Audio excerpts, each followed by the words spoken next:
بسم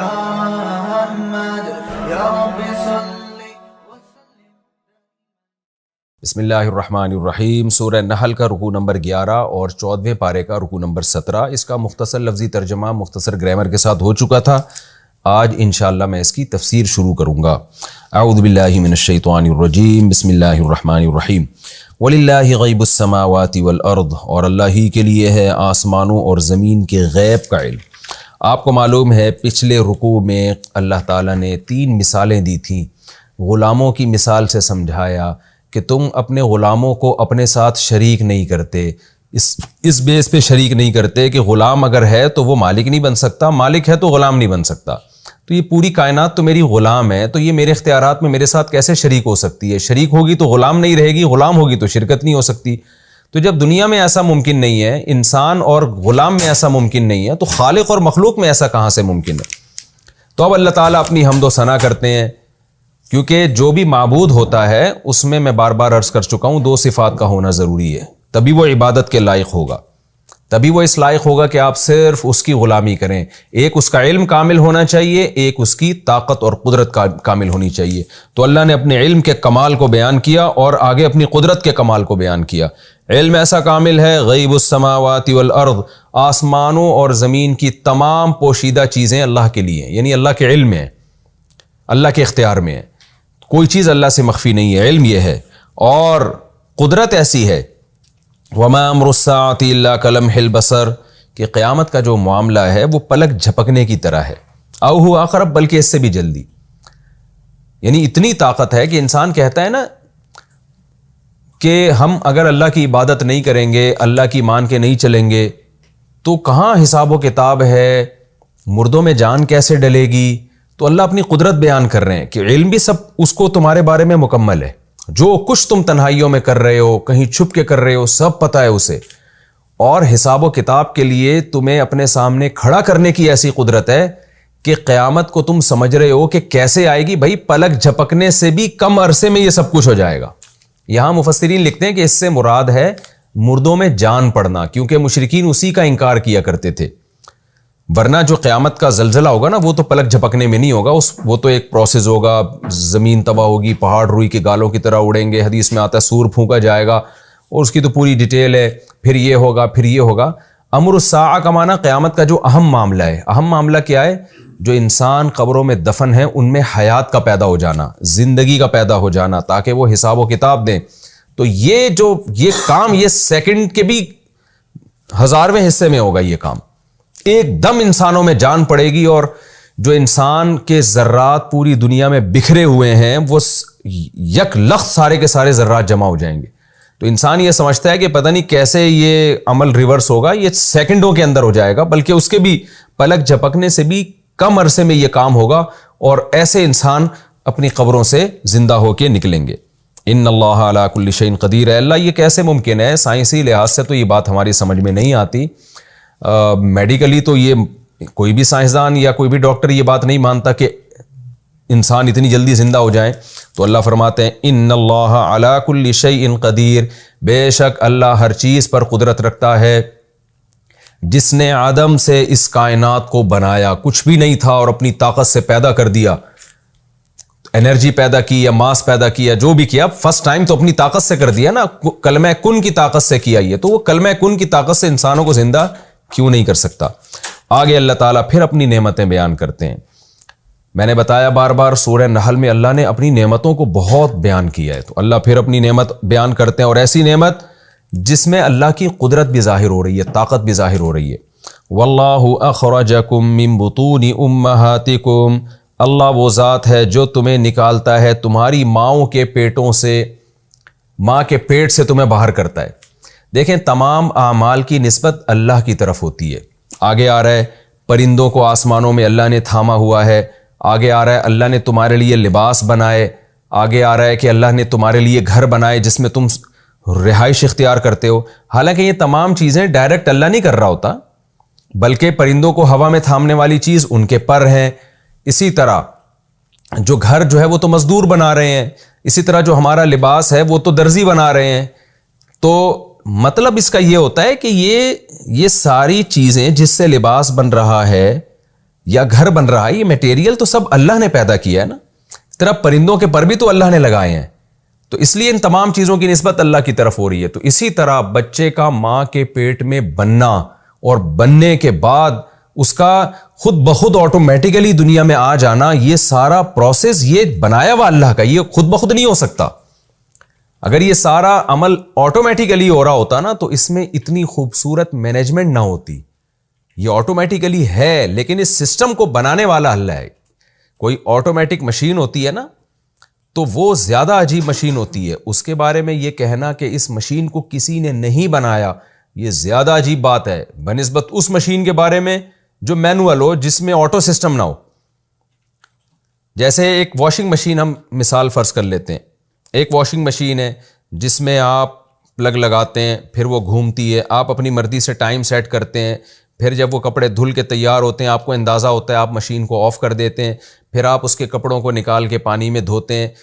ایک پورا پروسیس ہے. اس مشین کے بارے میں بھی کوئی نہیں کہتا یہ خود سے بنی ہے. لیکن ایک مشین اگر آٹومیٹک مشین ہو، جیسے کہ دنیا میں آج کل استعمال ہو رہی ہیں آٹومیٹک مشینیں، کہ بھائی وہ پانی بھی خود ہی کھینچے گی، وہ دھوئے گی بھی خود ہی، اس کے بعد پانی سے کنگھالے گی بھی خود ہی، اور اس کے بعد پھر ڈرائی بھی خود ہی کرے گی. یہ سارا کام ترتیب سے، اور کپڑے خشک ہو کے آپ کے پاس آ جائیں گے. ایسی مشین کے بارے میں کوئی شخص یہ کہے کہ یہ خود بنی ہے، یہ خدا کی قسم یہ بہت عجیب بات ہے. تو اب یہ جو ماں کے پیٹ میں ایک عمل ہو رہا ہے کہ نطفے سے خون، خون سے گوشت، گوشت میں ہڈیاں، ہڈیوں میں ایک پوری اسکن تیار ہوتی ہے اور ہارٹ بیٹ اور یہ سب کچھ پروسیس ہونے کے بعد جب بچہ بن کے تیار ہو جاتا ہے تو اس کے بعد باہر آتا ہے. تو یہ خود بخود نہیں ہے، یہ کسی کا بنایا ہوا نظام ہے. اسی لیے اللہ ان تمام اعمال کی نسبت اپنی طرف کرتے ہیں کہ میں ہوں جو بچے کو ماں کے پیٹ میں بناتا ہوں. یہ میں اس لیے ڈیٹیل اتنی بیان کر رہا ہوں کہ آج کل جو ایتھیس لوگ ہیں، ملحد لوگ ہیں، وہ کیا کرتے ہیں، ایک دھوکہ دیتے ہیں لوگوں کو. خوب اچھی طرح یہ بات کو سنیے گا. وہ دھوکہ یہ دیتے ہیں کہ دیکھو پہلے زمانے میں لوگوں کو کسی بھی عمل کی سائنٹیفک لاجک کا پتہ نہیں ہوتا تھا، اس بیس پہ انہوں نے خود بخود خدا گڑھ لیے تھے. لوگوں کو پتہ ہی نہیں تھا کہ جی طوفان کیوں آتے ہیں، پتہ ہی نہیں تھا کہ جی زلزلے کیوں آتے ہیں، لوگوں کو پتہ ہی نہیں تھا کہ بچہ ماں کے پیٹ میں جو بنتا ہے وہ اس کا پروسیس کیا ہے، اس کا جو نیچرل ایک لاجک ہے اس کی وہ کیا ہے، تو پتہ ہی نہیں تھا.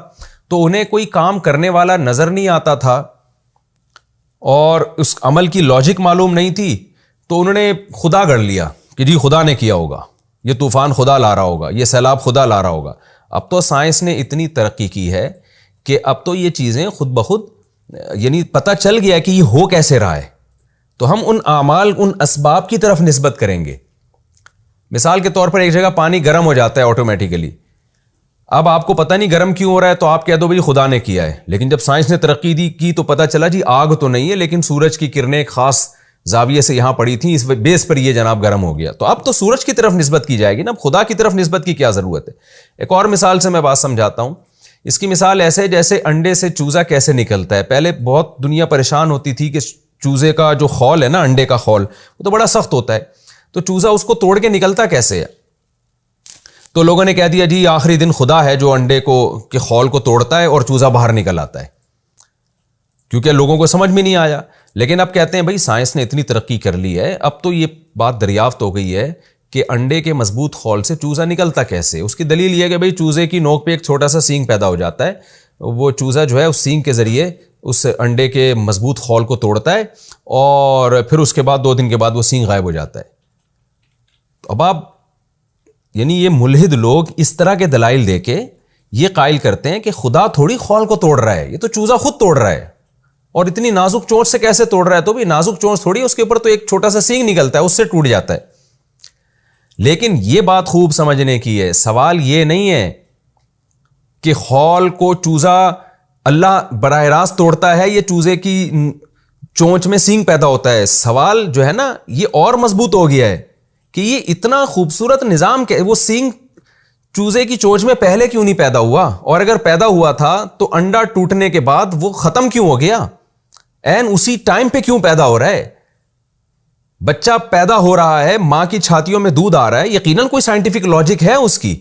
لیکن سوال یہ پیدا ہوتا ہے یہ ساری چیزیں آپس میں اتنی خوبصورت طریقے سے مربوط کیوں ہیں، بچہ پیدا ہوتے ہی کیوں اس کی ماں کی چھاتیوں میں دودھ آ رہا ہے, پہلے کیوں نہیں آ گیا, بعد میں کیوں نہیں آ رہا؟ تو یہ جو نظام ہے نا یہ بالکل ایسا ہی ہے کہ جی واشنگ مشین, وہ تو اصل میں جب پلگ لگتا ہے تو کرنٹ آتا ہے تو پھر یہ مشین گھومتی ہے, اور جب مشین گھومتی ہے تو کپڑے آٹومیٹیکلی دھلتے ہیں, جب دھلتے ہیں تو پھر اس کے بعد یہ پروسیس ہوتا ہے کہ وہ صابن نکالنے کے لیے پانی آتا ہے, پھر جب پانی خشک ہو جاتا ہے تو ڈرائر چلتا ہے. تو یہ خود بخود تھوڑی, یہ کوئی کر تھوڑی رہا ہے, یہ تو خود بخود ہو رہا ہے. بھائی خود بخود تو ہو رہا ہے, لیکن اس مشین کو کس نے بنایا؟ کیا یہ آٹو سسٹم خود بخود اس میں ایڈجسٹ ہو گیا ہے؟ یہ ممکن نہیں ہے. تو یقیناً ان تمام چیزوں کی نسبت ہم کریٹر کی طرف کریں گے کہ اس کا یہ بنایا ہوا نظام ہے. تو قرآن یہاں بھی یہ کہہ رہا ہے کہ انڈے سے جو چوزا ہے نا خدا نکالتا ہے. تو نکالتا کا مطلب یہ نہیں کہ خدا زمین پہ اتر کے اس انڈے کو توڑتا ہے یا وہاں سے ٹوٹنے کا آرڈر دیتا ہے. مطلب یہی ہے کہ ان تمام کاموں کی نسبت اللہ کی طرف ہو رہی ہے, کیونکہ ان تمام پورے سسٹم کو بنانے والی ذات اللہ کی ہے. ایک سسٹمیٹک نظام ہے, یہ خود بخود نہیں ہو رہا سب کچھ. اب اس کی مرضی ہے کہ وہ سسٹم کے تحت کام کرے یا بغیر نظام کے کرے. اس نے عیسیٰ ابن مریم کو بغیر باپ کے پیدا کیا, اس کی کوئی لاجک نہیں ہے, لیکن عام قانون اس کا یہی ہے کہ ماں باپ کا ملاپ ہوتا ہے, اس کے نتیجے میں بچہ پیدا ہوتا ہے. تو ملاپ کے نتیجے میں بچہ پیدا ہونا بھی خدا کی قدرت کی دلیل, اور بغیر باپ کے بچہ پیدا کر دینا بھی خدا کی قدرت کی دلیل ہے. تو عقل پرست لوگ جو خدا کو نہیں مانتے وہ ان تمام چیزوں کو کی نسبت اس لاجک کی طرف کر دیں گے, اور جن کی بصیرت کی آنکھیں کھلی ہوئی ہیں وہ ان تمام چیزوں کی نسبت اس کائنات کو بنانے والے کی طرف کرتے ہیں. تو اب ان آیتوں کا مفہوم سمجھیے. اللہ فرماتے ہیں واللہ اخرجکم من بطون امہاتکم, اللہ ہے وہ ذات جو تمہیں تمہاری ماؤں کے پیٹوں سے نکالتا ہے. یہ بھی اللہ کی بڑی قدرت ہے. لا تعلمون شیئا, تمہیں کچھ بھی پتہ نہیں تھا. کچھ بھی پتہ نہیں کا مطلب یہ نہیں کہ بالکل ہی انسان فارغ ہوتا ہے, مطلب جو بھی نالج ابھی تمہیں ملی ہے, ماں کون ہے, باپ کون ہے, اور جو بھی تم نے اس کے بعد کان آنکھیں اور دل استعمال کر کے جو بھی نالج حاصل کی ہے, اس آج کی نالج کے مقابلے میں تم زیرو ہوتے ہو. ہاں کچھ بیسک نالج تو اللہ بچے کو دی بھی ہوتی ہے اللہ نے, کہ دودھ کہاں سے ملے گا بچے کو اور وہ کیسے اس کے پیٹ میں اترے گا. وہ تو ایک ایسی نالج ہے جس کو نالج سمجھا نہیں جاتا, وہ اس کے اس وقت زندہ رہنے کے لیے ضروری ہے. لیکن آج کے مقابلے میں بچے کے پاس جو نالج ہے جو بعد میں اس کو ملتی ہے وہ کچھ بھی نہیں ہوتی. لیکن اللہ نے بچے میں علم حاصل کرنے کی صلاحیت رکھی, یہ بھی اللہ کا احسان. کیا مطلب؟ بتایا یہ جا رہا ہے کہ جب تم پیدا ہوئے تھے تو جو نالج آج تمہارے پاس ہے, اس نالج میں سے کوئی نالج نہیں تھی, تم بالکل جاہل تھے, ہر چیز سے جاہل تھے. لیکن خدا نے تم پر احسان کیا کیا کہ وَجَعَلَ لَكُمُ السَّمْعَ وَالْأَبْصَارَ وَالْأَفْئِدَةَ, اس نے تمہارے لیے کان بنائے, آنکھیں بنائی اور دل بنائے, تاکہ تمہارے پاس جو سورس آف نالج ہے نا وہ تمہیں دے کے بھیجا. اس نے نالج حاصل کرنے کے وسائل اس نے تمہیں دے دیے. اگر یہ خود بخود ہوتا یہ سارا نظام تو تمہیں سورس آف نالج بھی نہ ملتی, تمہیں یہ علم حاصل کرنے کے ذرائع بھی نہ ملتے. اب آپ دیکھیں انسان کو اللہ نے علم حاصل کرنے کے ذرائع دیے, پیدا کیا تو کان, آنکھ, ناک, دل, دماغ, جگر, یہ ساری چیزیں, اور خاص طور پہ دماغ اور دل جو نالج حاصل کرنے کے ذرائع ہیں, یہ ساری چیزیں دی. اور نالج حاصل کرنے کے بعد اس نے اسی خدا کا انکار کر دیا. کتنی بڑی ضلالت اور کتنی بڑی گمراہی ہے. تو اللہ نے فرمایا یہ سب کام میں نے اس لیے کیے تھے لعلکم تشکرون, تاکہ تم شکر گزار بنو, تم مانو کہ کوئی خدا ہے جس نے ہمیں آنکھ بھی دی, جس نے ہمیں کان بھی دیے, جس نے ہمیں دل بھی دیا, جس نے ہمیں سوچنے سمجھنے کی صلاحیت بھی دی. لیکن تم نے شکر ادا کرنے کے بجائے اسی خدا کا انکار کر دیا, اور بعضوں نے اسی خدا کے ساتھ غیروں کو شریک کر دیا. الم یروا الی الطیر مسخرات فی جو السماء, کیا یہ لوگ دیکھتے نہیں ہیں پرندوں کی طرف آسمان کی فضا میں کیسے مسخر ہیں. ما یمسکہن الا اللہ, ان کو نہیں تھامتا مگر اللہ. کیا مطلب؟ ان کے جو تھامنے کا نظام ہے یہ بھی صرف اللہ کا بنایا ہوا ہے, آٹومیٹیکلی یہ بھی نہیں ہو سکتا, تو اللہ نے تھاما ہوا ہے. ورنہ آپ دیکھیں کہ اب انسان نے جہاز ایجاد کیا ہے ہزاروں سال کے بعد جا کے, جس کو خاص طریقے سے اڑایا جاتا ہے تو ہوا میں اڑتا ہے.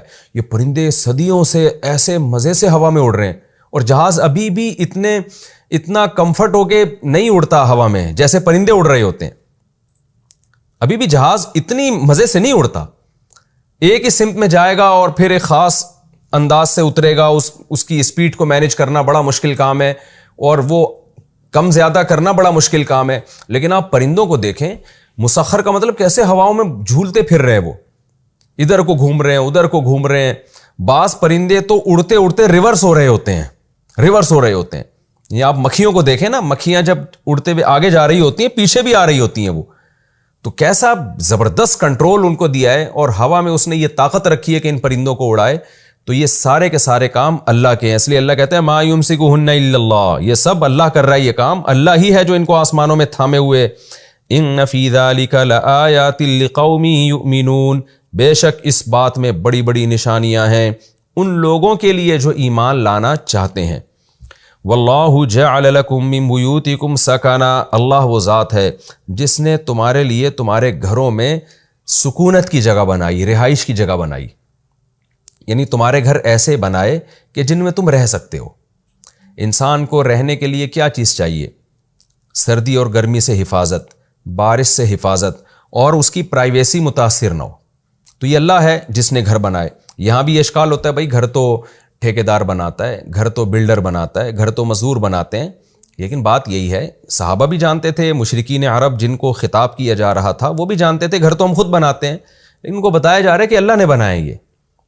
کیوں؟ گھر میں جو کچھ بھی استعمال ہوتا ہے, جو میٹیریل ہے, یہ اللہ نے پہلے سے زمین میں پیدا کیا ہے. انسان چونکہ دنیا میں رہیں گے اس لیے اللہ تعالیٰ نے ایسی ایسی چیزیں پیدا کی جن کو جوڑ کے گھر بنایا جا سکے. گھر یا تو لکڑیوں کا بنایا جاتا ہے, یا سیمنٹ بجری کا بنایا جاتا ہے, یا گارے کا بنایا جاتا ہے. تو یہ سب چیزیں زمین میں ہی ملتی ہیں نا ہمیں. اگر اللہ زمین میں اس طرح کی چیزیں ہی نہیں پیدا کرتا جن کو جوڑ کے گھر بنایا جا سکے تو انسان رہتا کیسے؟ سارے غاروں میں جا کے تھوڑی رہ سکتے تھے.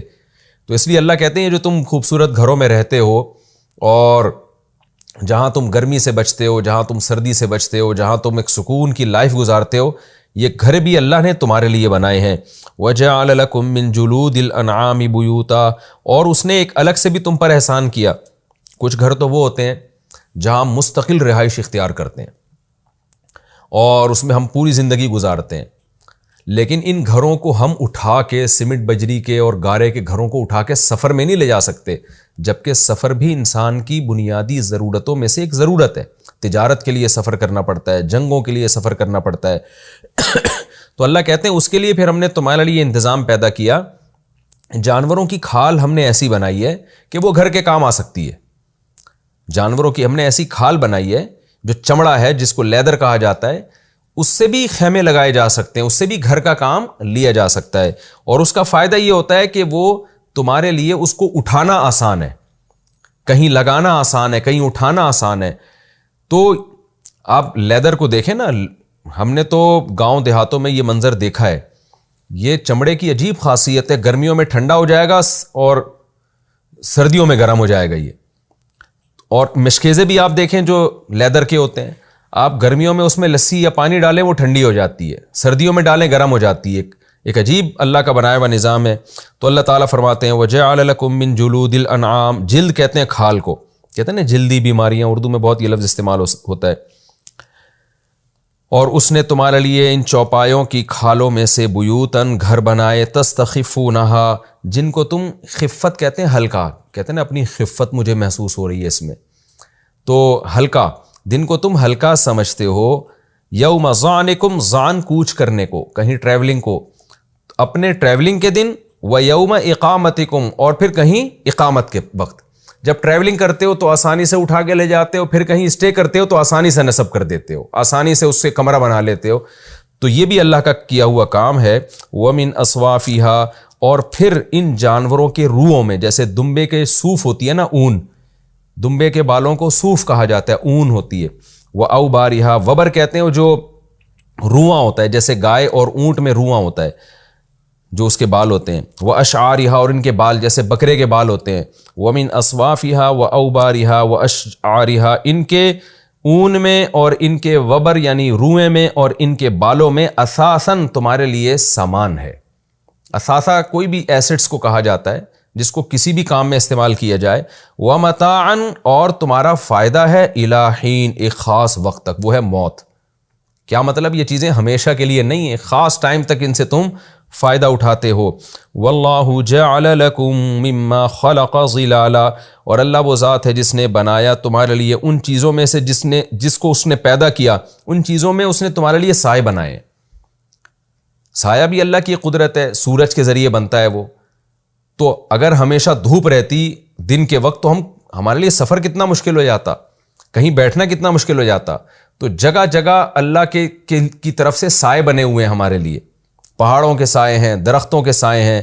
تو یہ بھی تو اللہ کی قدرت کی دلیل ہے. اللہ سورج کی کرنوں کو ایسا بنا دیتا کہ وہ کوئی بھی بیچ میں رکاوٹ آتی, وہ کرنیں اس رکاوٹ میں سے گزر جاتی, تو سایہ وجود میں ہی نہیں آتا. یہ تو ہم چونکہ چیزیں اپنی آنکھوں سے دیکھ رہے ہیں نا, اس لیے ہم اس کو نارمل سمجھتے ہیں اور ہم کہتے ہیں اس میں اللہ کی کیا قدرت ہے. لیکن اللہ سب کچھ کر سکتا تھا, وہ اس کائنات کو ایسا بنا سکتا تھا کہ سائے وجود میں نہ آتے. لیکن اللہ کہتے ہیں ہم نے ایسا بنایا کہ اس میں تمہارے لیے سائے ہیں. وَجَعَلَ لَكُم مِّنَ الْجِبَالِ أَكْنَانًا, اور اس نے تمہارے لیے پہاڑوں میں غار بنائے. کن کہتے ہیں ہر وہ چیز جو آپ کو چھپا دے. تو غار چونکہ چھپا دیتا ہے اس لیے اس کو بھی کن کہا جاتا ہے, اور اکنان اس کی جمع آتی ہے. مراد اس سے غار ہے. تو پہاڑوں میں بھی آپ کو بڑے بڑے غار ملیں گے. ٹریولنگ کے دوران ان غاروں کا اگر پہاڑوں میں یہ غار نہ ہوتے تو مسافر لمبے لمبے سفر میں مارے جاتے, اس کا بڑا خطرہ ہوتا. بہت دفعہ پہاڑی راستوں میں آپ کو سردی سے بچنے کی جگہ نہیں مل رہی ہوتی, وہ خیمے آپ کے کام نہیں آ رہے ہوتے, تو پہاڑوں میں آپ کو جگہ جگہ غار مل جائیں گے. ان غاروں میں انسان چھپ بھی جاتا ہے, ان غاروں میں انسان گرمی سے بچتا ہے, سردی سے بچتا ہے. تو اللہ نے ہمارے لیے یہ بنائے. وَجَعَلَ لَكُمْ سَرَابِيل. آج تو سائنس نے ترقی کی ہے نا, لیکن اللہ نے ماضی میں انسانوں کے فائدے کے لیے یہ چیزیں پیدا نہ کی ہوتی تو نسلیں ہی ختم ہو چکی ہوتی. تو ترقی کیا ہوتی اگر نسل ختم ہو جاتی. وَجَعَلَ لَكُمْ سَرَابِيلَ, اور اس نے تمہارے لیے کرتے بنائے. تَقِيكُمُ الْحَرَّ, جو تمہیں گرمی سے بچاتے ہیں. کرتے کا کیا مطلب ہے؟ ہر وہ چیز جو انسان اوپر پہنتا ہے. تو ظاہر ہے کرتے بھی ٹیلر بناتا ہے, لیکن اللہ اپنی طرف کیوں منسوب کر رہا ہے کہ جس چیز سے بنائے جا رہے ہیں کرتے, وہ تمام چیزیں اللہ کی پیدا کرنا ہے. چاہے وہ جنگی کرتے ہوں جس کے آگے تذکرہ آ رہا ہے تقیکم باسکم, ایسے بھی اس کرتے ہیں جو تمہیں تمہاری لڑائیوں سے بچاتے ہیں, یعنی زر ہیں لوہے کی. تو کرتے سے مراد یہ اردو والا کرتا نہیں ہے, یہ بھی داخل ہے اس میں. اور ہر وہ چیز جو ہم اوپر زیبتن کرتے ہیں, عبایا ہے, تمام کی تمام چیزیں جو ہم زیبتن کرتے ہیں جس میں ہمارے لیے زینت ہے. جانوروں کو اللہ نے یہ نعمت نہیں دی ہے, لباس انسان کی نعمت ہے. تو اللہ کہتے ہیں یہ بھی انسان نے بنایا ہے, کیونکہ اس کا جو بھی مادہ ہے وہ سب اللہ کا. کپاس اللہ نے پیدا کی ہے, اون اللہ نے پیدا کی ہے. تو یہ تمام کی تمام چیزیں اللہ کی پیدا کرنا ہے, جس سے تم گرمی سے بھی بچتے ہو اور تمہاری لڑائیوں میں بھی یہ چیزیں بچاتی ہیں تمہیں. کذالک یتم نعمتہ علیکم, اس طرح اللہ اپنی نعمتیں تم پر تمام کرتا ہے. کہاں سے نعمتیں اللہ نے شروع کی ہیں؟ کہ ماں کے پیٹ سے تمہیں نکالا, ایک نعمت.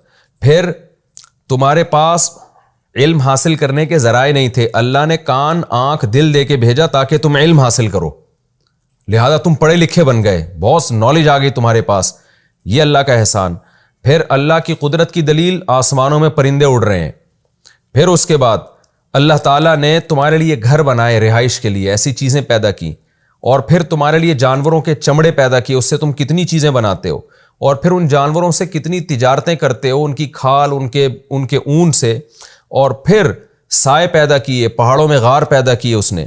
اور تمہارے لیے لباس پیدا کیے جو تمہیں گرمی سے, عرب میں چونکہ گرمی زیادہ تھی, قرآن میں سورہ نحل میں شروع میں ہے لکم فیہا دفء, اس میں گرمی کا سامان ہے.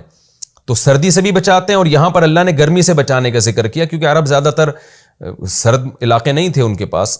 ذکر تو اللہ نے سردی سے بچنے کا بھی سورہ نحل کے شروع میں کیا, یہاں گرمی سے بچنے کا ذکر کیا کہ وہ لباس تمہیں گرمی کی لو کی شدت سے بچاتا ہے اور تمہاری جنگوں میں تمہارے کام آتا ہے. تو اتنی نعمتیں اللہ بیان کر کے کہتے ہیں کذالک یتم نعمتہ علیکم, اللہ اپنی نعمتیں تم پر تمام کرتا ہے, ادھورا نہیں چھوڑا کسی بھی معاملے میں اس نے تمہیں. لعلکم تسلمون, تاکہ تم اس کے فرمانبردار بن جاؤ. اور ہم کیا کر رہے ہیں کہ سائنسی ترقی میں لگ کر ان نعمتوں سے بھرپور طریقے سے فائدہ اٹھا رہے ہیں, لیکن ہم نے اپنی ڈکشنری سے خدا کو نکال دیا ہمیشہ کے لیے. حالانکہ اللہ نے یہ سب کچھ کیا اس لیے تھا تاکہ ہم اس کے فرمانبردار بنیں. فَإِن تَوَلَّوْا, پس اگر اے انسانوں اب بھی تم اعراض کرو گے ہم سے, فَإِنَّمَا عَلَيْكَ الْبَلَاغُ الْمُبِينُ, تو اے محمد صلی اللہ علیہ وسلم آپ کے ذمے صاف صاف پہنچا دینا ہے. کیا عجیب آیت ہے, آپ دیکھیں, یعنی بلاغ ہے, وہ نبی نے پہنچا دیا, عذاب دینے کی قدرت نبی کے پاس نہیں ہے, اور واقعی نبی پہنچا کے چلے گئے. یعرفون نعمت اللہ, یہ لوگ اللہ کی نعمت کو پہچانتے ہیں. ثم ینکرونہا, پھر اس کا انکار کرتے ہیں. انکار اور معرفت بالکل الگ الگ چیزیں ہیں. تو اب کوئی اس آیت پر اشکال کر سکتا ہے کہ اللہ ایک طرف کہہ رہا ہے کہ پہچانتے ہیں اور ایک طرف کہہ رہا ہے نہیں پہچانتے، یعنی انکار کا مطلب نہیں پہچاننا.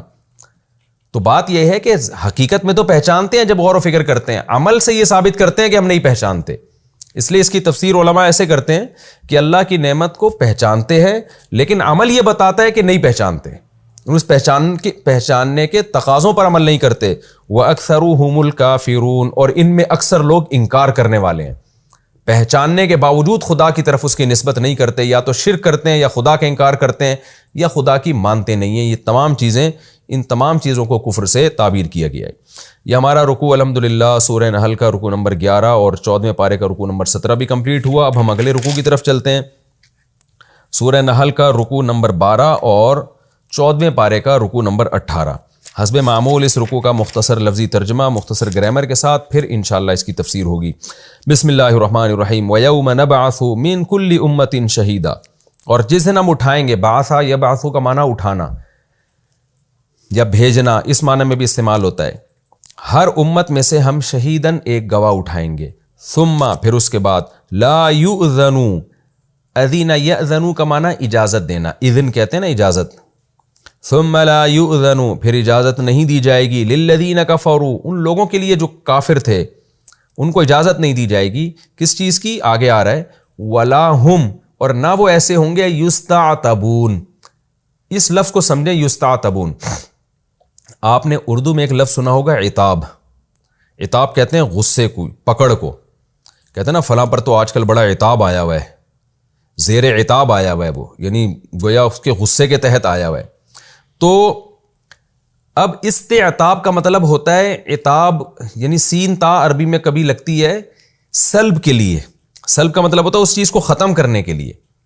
تو استعتاب کا مطلب ہوگا عتاب، یعنی عتاب ختم کرنے کا مطالبہ کرنا. سینتا طلب کے لیے بھی آتی ہے نا عربی میں. یعنی استعتاب کا مطلب ہے کہ عتاب ختم کرنے کا، یعنی عتاب کا تدارک یا عتاب ختم کرنے کا مطالبہ. اور یستعتب یہ فعل مجہول ہے. کیا مطلب؟ عتاب ختم کرنے کا مطالبہ کیا جانا. یعنی اس کا مفہوم اس آیت کا یہ ہے، وَلَا هُمْ يُسْتَعْتَبُونَ، یہ لوگ ایسے نہیں ہوں گے کہ اللہ جو ان سے ناراض ہے، اللہ کا جو ان پر عتاب آیا ہوا ہے، ناراضی ہے، تو ان سے اس ناراضی کے ختم کرنے کا مطالبہ کیا جائے. ایسا نہیں ہوگا. جیسے دنیا میں اللہ جب کسی سے ناراض ہوتا ہے تو شریعت اس سے مطالبہ کرتی ہے کہ تم اللہ کی ناراضی کو ختم کرنے کی کوشش کرو. تم سے مطالبہ ہے شریعت کا یہ. لہذا انسان جب کوشش کرتا ہے، توبہ استغفار کرتا ہے، صدقات و خیرات کرتا ہے، تو عتاب ختم ہو جاتا ہے. تو اللہ یہاں یہ بتا رہے ہیں، وَلَا هُمْ يُسْتَعْتَبُونَ، اللہ کی ناراضی ختم کرنے کا ان سے مطالبہ نہیں کیا جائے گا. کیا مطلب؟ انہیں کہا جائے گا تمہارے پاس اب اللہ کی ناراضی کو ختم کرنے کا آپشن ہی ختم ہو گیا ہے، تو اب اس کے علاوہ کوئی اور بات کرو. تم اللہ کو اب تم راضی نہیں کر سکتے، اور اللہ تم سے راضی نہیں ہوگا. اللہ نے تمہیں کہا ہی نہیں ہے کہ تم اس سے معافی مانگو. وَإِذَا رَأَى الَّذِينَ ظَلَمُوا الْعَذَابَ، اور جب دیکھیں گے وہ لوگ جنہوں نے ظلم کیا عذاب کو دیکھیں گے، فَلَا يُخَفَّفُ عَنْهُمْ، تو وہ عذاب ان سے کمی نہیں کی جائے گی اس عذاب میں. وَلَا هُمْ يُنظَرُونَ، انذار کا معنی مہلت دینا، بار بار یہ لفظ آ چکا ہے، اور نہ ان کو مہلت دی جائے گی. وَإِذَا رَأَى الَّذِينَ أَشْرَكُوا شُرَكَاءَهُمْ، اور جب دیکھیں گے وہ لوگ جنہوں نے شرک کیا، شرکاءہم اپنے شرکا کو دیکھیں گے، یعنی اپنے معبودوں کو. قالوا، تو کہیں گے، ربنا هؤلاء، اے ہمارے رب یہ ہیں وہ، شرکاؤنا یہ ہمارے وہ شریک ہیں، الذین یہ وہ شریک ہیں، کنا تھے ہم، ندعو من دونک پکارتے تھے تجھے چھوڑ کر، یعنی ان کو ہم پکارتے تھے تجھے چھوڑ کر، یہ ہیں وہ شرکا.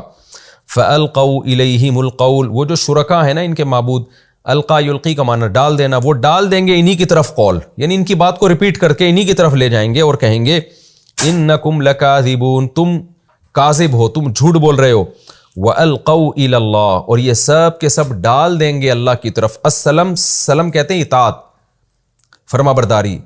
یہ سب کے سب یعنی عبادت کرنے والے بھی اور ان کے معبود بھی، یہ سب اللہ کے سامنے تسلیم ہو جائیں گے، اللہ کے سامنے سلم کو ڈال دیں گے، یعنی اطاعت کریں گے. القاء سلم کہتے ہیں کہ یعنی فرما برداری کا اعلان کر دینا. وَضَلَّ عَنْهُمْ، اور غائب ہو جائیں گے ان سے، مَا كَانُوا يَفْتَرُونَ، وہ جھوٹ جو یہ گڑھا کرتے تھے، وہ معبود غائب ہو جائیں گے، یعنی ان کی مدد نہیں کریں گے.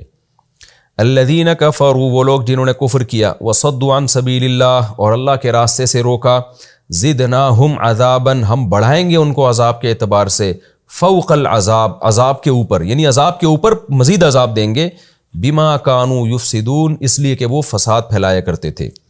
وَيَوْمَ نَبْعَثُ فِي كُلِّ أُمَّةٍ شَهِيدًا اور جس دن ہم ہر امت میں سے گواہ کو اٹھائیں گے، علیہم اس امت پر، من انفسہم وہ گواہ اسی امت میں سے ہوگا، وجئنا بکا اور اے نبی ہم لائیں گے آپ کو، جاء کے بعد جب با آتا ہے تو اس کا معنی لانا، وجئنا بکا اور ہم آپ کو بھی لے کر آئیں گے، شہیداً علی ہؤلاء ان لوگوں کے خلاف گواہ بنا کر، ونزلنا علیک الکتاب اور نازل کر دی ہم نے آپ پر کتاب، تبیانا لکل شیء جو ہر چیز کو کھول کھول کے ایکسپلین کر رہی ہے، بیان کر رہی ہے، وہدن اور یہ گائیڈنس بھی ہے، ہدایت بھی ہے، ورحمتن اور رحمت بھی ہے، وبشرا للمسلمین اور فرما برداروں کے لیے اس میں خوشخبری ہے۔ یہ تو لفظی ترجمہ ہو گیا، اب ہم انشاءاللہ اس کی تفسیر کی طرف چلتے ہیں۔ آسان رکوع ہے یہ، آپ کو معلوم ہے کہ اس سے پہلے رکوع میں اللہ نے اپنی نعمتوں کو بیان کیا۔ قرآن کیونکہ ایک موٹیویشن کی کتاب ہے نا، قرآن ہمارے عقیدوں کو بھی درست کرتا ہے، ہمارے کانسیپٹ کو بھی کلیئر کرتا ہے، لیکن ساتھ ساتھ موٹیویٹ بھی کرتا ہے۔ تو اللہ تعالیٰ نے اپنی تمام نعمتیں بیان کرنے کے بعد آگے جو لوگ ناشکرے ہیں، شرک کرتے ہیں، قیامت کے دن ان کی حالت کیا ہوگی؟ ابھی تو یہ فرما برداری نہیں کر رہے، لیکن قیامت کے دن کیسے فرما بردار بنے ہوں گے، اس بات کا اللہ تعالیٰ نے اس رکوع میں تذکرہ کیا۔ وَيَوْمَ نَبْعَثُ مِن كُلِّ أُمَّةٍ شَهِيدًا فرمایا جس دن ہم ہر امت میں سے گواہ لائیں گے۔ وہ گواہ کون ہوگا؟ احادیث میں اس کی تفصیل ہے، آگے بھی آیتوں میں یہ مضمون آ رہا ہے کہ ہر امت میں جو پیغمبر اللہ نے بھیجے نا، وہ پیغمبر اس امت کے خلاف گواہی دیں گے، ان کے حق میں گواہی دیں گے جنہوں نے ان کی بات کو مانا، اور ان کے خلاف گواہی دیں گے جنہوں نے ان کی بات کو نہیں مانا۔ وہ گواہی کیا ہوگی کہ اللہ میں نے اپنا پیغام صاف طور پہ پہنچا دیا تھا۔ تو نبی صلی اللہ علیہ وسلم بھی گواہی دیں گے۔ تو اللہ تعالیٰ اس بات کی ہمیں تنبیہ کر رہے ہیں کہ پیغمبر کا کام جہاں صاف صاف پہنچانا ہے نا، جیسے کہ پچھلی اس رکوع کے آخری، اس سے پچھلے والے رکوع کے آخر میں تھا کہ آپ کے ذمہ پہنچا دینا ہے، تو اس سے کسی کو یہ وہم ہو سکتا ہے کہ ٹھیک ہے جی نبی کے ذمہ پہنچا دینا، ہم مانے نہ مانے ہماری مرضی۔ تو اس پہ تنبیہ کی جا رہی ہے کہ پہنچانے کے بعد قیامت کے دن وہ تمہارے خلاف گواہی بھی دیں گے۔ تو دنیا میں سوال نہیں ہو رہا، لیکن آخرت میں سوال ہوگا۔ آگے اللہ فرماتے ہیں ثم لا یؤذن للذین کفروا اس کے بعد اجازت نہیں دی جائے گی ان لوگوں کو جو کافر ہیں۔ کس چیز کی اجازت نہیں دی جائے گی؟ اللہ سے معافی مانگنے کی، اللہ سے توبہ کرنے کی اجازت نہیں دی جائے گی۔ ولا هم یستعتبون اور نہ ان سے اللہ کی ناراضی ختم کرنے کا مطالبہ کیا جائے گا۔ کیوں؟ جب مطالبہ ہی نہیں کیا جائے گا تو پھر ان کو اجازت بھی نہیں دی جائے گی کہ توبہ کرو تم، یعنی یہ توبہ کا آپشن ہی ان کے لیے ختم ہو جائے گا۔ یہ کتنا بڑا عذاب ہے کہ کوئی شخص سوری کرنا چاہتا ہو، کوئی معذرت کرنا چاہتا ہو، اس پہ معذرت پہ پابندی لگا دی جائے۔ قرآن سے حدیث سے مضمون ثابت ہے کہ ابتدا میں تو وہ معذرت کریں گے، لیکن پھر اللہ ان پر پابندی لگا دیں گے کہ تمہیں توبہ کرنے کی بھی اجازت نہیں ہے۔ وَإِذَا رَأَى الَّذِينَ ظَلَمُوا الْعَذَابَ اور جب ظالم لوگ عذاب کو دیکھیں گے، فَلَا يُخَفَّفُ عَنْهُمْ تو ان سے اس عذاب میں کمی نہیں کی جائے گی، وَلَا هُمْ يُنظَرُونَ اور نہ ان کو مہلت دی جائے گی۔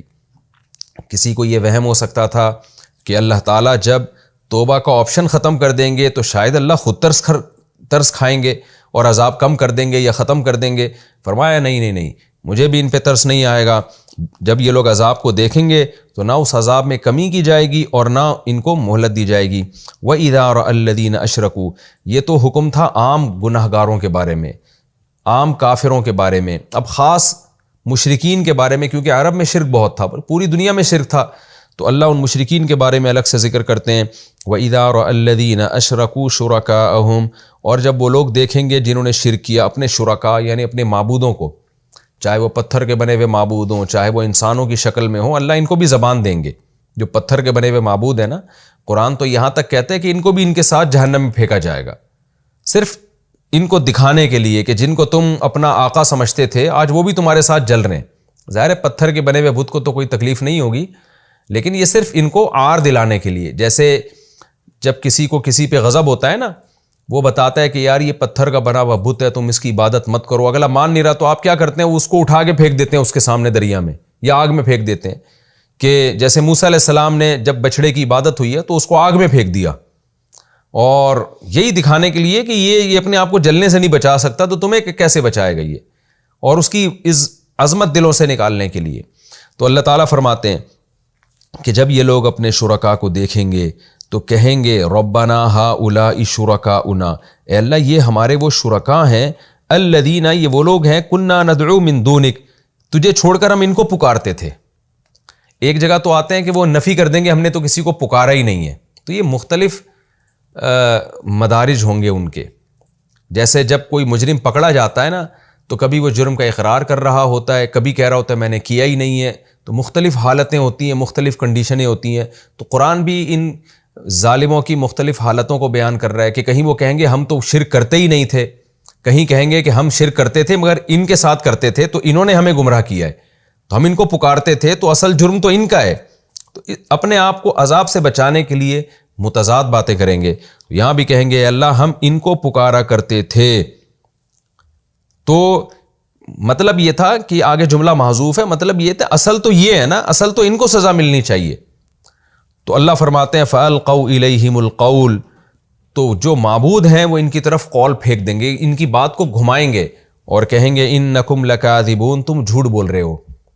کیا مطلب؟ تم اصل میں شیطان کی عبادت کرتے تھے، تم ہماری عبادت تھوڑی کرتے تھے۔ دوسرے مقام پہ قرآن میں یہ مضمون ہے کہ وہ کہیں گے کہ تم جو ہے نا ہماری کے بجائے شیطان کی، یعنی تم شیطان کے کہنے پہ یہ سارے کام کر رہے تھے نا، تو تم نے تو شیطان کو فالو کیا، ہمیں فالو تھوڑی کیا ہے۔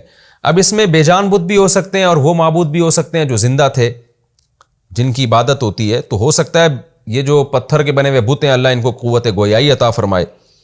وَأَلْقَوْا إِلَى اللَّهِ يَوْمَئِذٍ السَّلَمَ، اور یہ سب کے سب اس دن اللہ کے سامنے اطاعت ڈال دیں گے، اللہ کے فرما بردار بن جائیں گے۔ دنیا میں تو ان کو کہا جاتا تھا کہ اللہ کی بات مانو، سنتے ہی نہیں تھے، اور آج سارے اللہ کے سامنے عاجزی سے ایسے کھڑے ہوں گے جیسے جو اللہ کہے گا انہوں نے اس کو مان کے چلنا ہے۔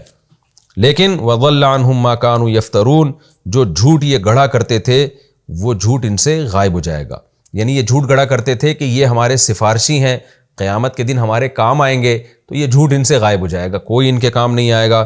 الذین کفروا وصدوا عن سبیل اللہ، پھر ایک کافر کی وہ تین قسم کے لوگوں کا بیان ہوا نا، رکوع کے شروع میں تو عام کافروں کا بیان ہوا، کوئی بھی جو اللہ کا نافرمان ہے کافر ہے۔